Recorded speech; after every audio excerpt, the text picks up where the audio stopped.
اور نبی کریم علیہ السلام نے ارشاد فرمایا القرآن و رمضان یشفعان للعبد یوم القیامہ، فرمائے قرآن مجید اور رمضان المبارک بروز محشر لوگوں کی شفاعت فرمائیں گے۔ اور نبی کریم علیہ السلام نے اپنے بہت سارے فرامین کے اندر رمضان المبارک کی عظمت بیان فرمائی ہے۔ حضرت سیدنا ابی ہریرہ رضی اللہ تعالیٰ عنہ روایت فرماتے ہیں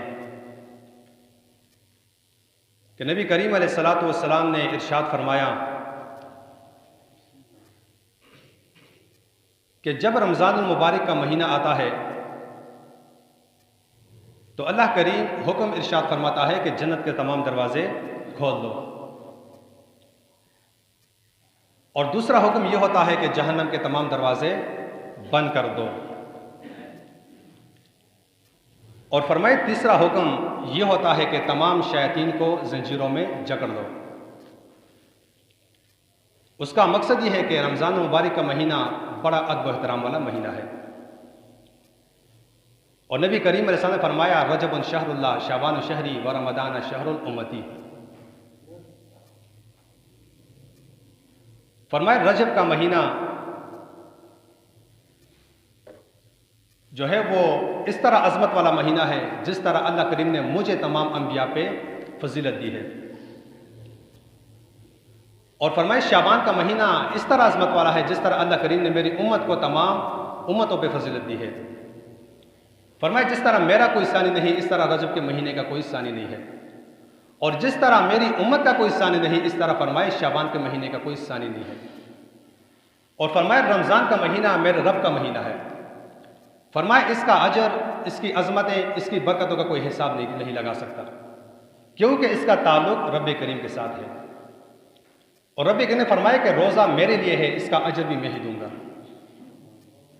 فرمائے جو انسان دنیا کی زندگی میں رمضان مبارک کا ادب و احترام کرے گا، روزہ رکھے گا صحیح معنوں میں، فرمائے من صام رمضان ایمانا و احتسابا غفر لہ ما تقدم من ذنبہ، جو بھی انسان رمضان المبارک کے مہینے میں روزہ رکھے گا ثواب کی نیت سے، اور فرمائے اس کے اندر محاسبہ موجود ہو۔ محاسبہ ہے کیا چیز؟ فرمائے ساری کی ساری زندگی جب اس نے گزاری ہے تو رمضان کا مہینہ اس کا ایسا گزرے کہ اس سے رمضان کے مہینے میں کوئی گناہ بھی سرزد نہ ہو، چاہے وہ چھوٹا سا گناہ کیوں نہ ہو۔ فرمائے جو انسان اس حالت میں روزہ رکھے گا تو رب نے فرمائے میرے اوپر لازم ہے کہ میں اس کی بخشش کر دوں، اور فرمائے من قام رمضان ایمانا و احتسابا غفر لہ ما تقدم من ذنبہ، اور اسی طرح جو انسان رمضان کے مہینے میں ثواب کی نیت سے محاسبہ کرتے ہوئے جو عبادت کرے گا، اور عبادت میں محاسبہ کیا چیز ہے؟ فرمائے اس کا دل جب مسجد کے اندر ہوگا معلق رہے گا مسجد کے اندر، فرمائے اس نوعیت میں جب یہ عبادت کرے گا تو فرمائے اس عبادت کی وجہ سے میں اسے بخش دوں گا۔ ایسی عبادت نہیں کہ بندہ فرض پڑھے تراویح سے چلا جائے،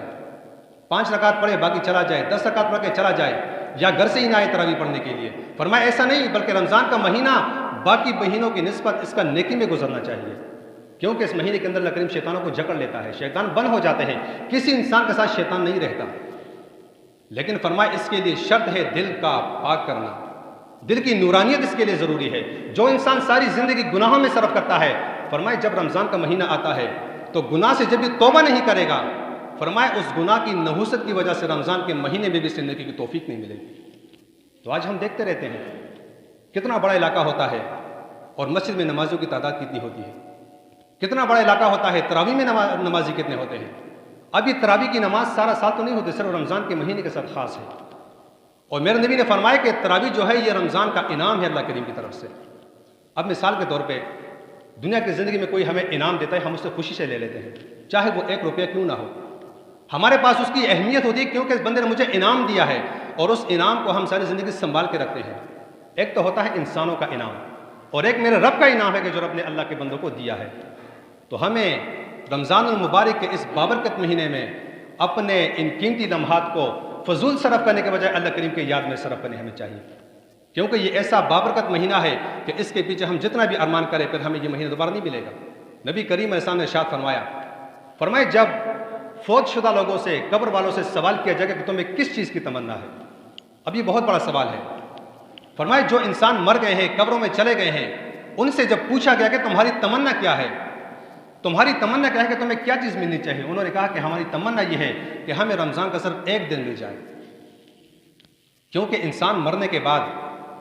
نیکی کا اجر بھی دیکھے گا اور گناہ کا عذاب بھی دیکھے گا. جب وہ فرمائے نیکی کا اجر دیکھ لے گا تو اس کے دل میں تمنا ہوگی کہ کاش مجھے ذرا سا لمحہ مل جائے تو میں اس لمحے کو اللہ کریم کی یاد میں صرف کر کے نیکیاں کماؤں گا.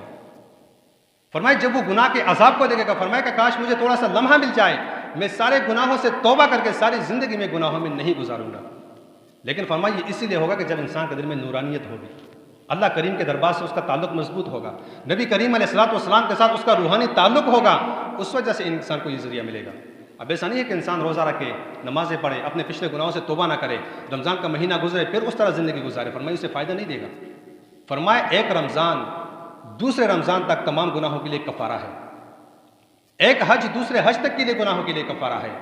ایک عمرہ دوسرے عمرے تک کے گناہوں کے لیے کفارہ ہے، اور فرمائے ایک نماز دوسرے نماز تک کے گناہوں کے لیے کفارہ ہے. لیکن شرط کیا ہے کہ اس کے اندر ایمان اور احتساب دونوں چیزیں موجود ہوں. ایمان کیا ہے؟ اللہ پہ بھروسہ. اور احتساب کیا ہے کہ میری زندگی پہلے کیسے تھی، اس کے بعد کیسے گزرے گی. جو انسان آتا ہے مسجد میں نماز پڑھتا ہے، نماز پڑھنے کے بعد وہ سوچ لے کہ نماز کو آنے سے پہلے میں کون کون سے گناہ کیا کرتا تھا، کون کون سی گناہیں مجھ سے سرزد ہوا کرتی تھی، اور نماز پڑھنے کے بعد اگر وہی گناہ دوبارہ اس کی زندگی میں شامل ہوئے تو فرمائے وہ نماز اس سے فائدہ نہیں دے گی، کیونکہ اس کے نماز میں ایمان و احتساب موجود نہیں ہے. جو انسان روزہ رکھتا ہے، روزے کی حالت میں اگر وہ گناہ کرتا ہے، ٹائم کو فضول ضائع کرتا ہے، فرمائے اس کے روزے کے اندر ایمان و احتساب نہیں ہے. اگر وہ تراویح کی نماز پوری نہیں پڑھتا، اسے جان چھڑاتا ہے، نمازوں سے جان چھڑاتا ہے، مسجد سے جان چھڑاتا ہے، فرمائے اس کے روزے کے اندر ایمان و احتساب نہیں ہے. اب یہ ساری زندگی بھوکا گزارے، فرمائے اس کے بھوکا رہنے سے اللہ کریم کو کوئی فرق نہیں پڑتا. یہ کیسے بھوکا رہے گا، اس کی کوئی پرواہ نہیں ہے. پرواہ تب ہوگی جب اس کے روزے کے اندر، اس کی عبادت کے اندر ایمان و احتساب موجود ہے. وہ ایمان و احتساب کیا چیز ہے کہ انسان اخلاص کے ساتھ اللہ کریم کی عبادت کرے، اور عبادت کرنے کے بعد، عبادت کرنے سے پہلے کی زندگی میں جو گناہ تھے وہ عبادت کے بعد اس کی زندگی میں نہیں ہونے چاہیے، تبھی اسے اس کا فائدہ ملے گا.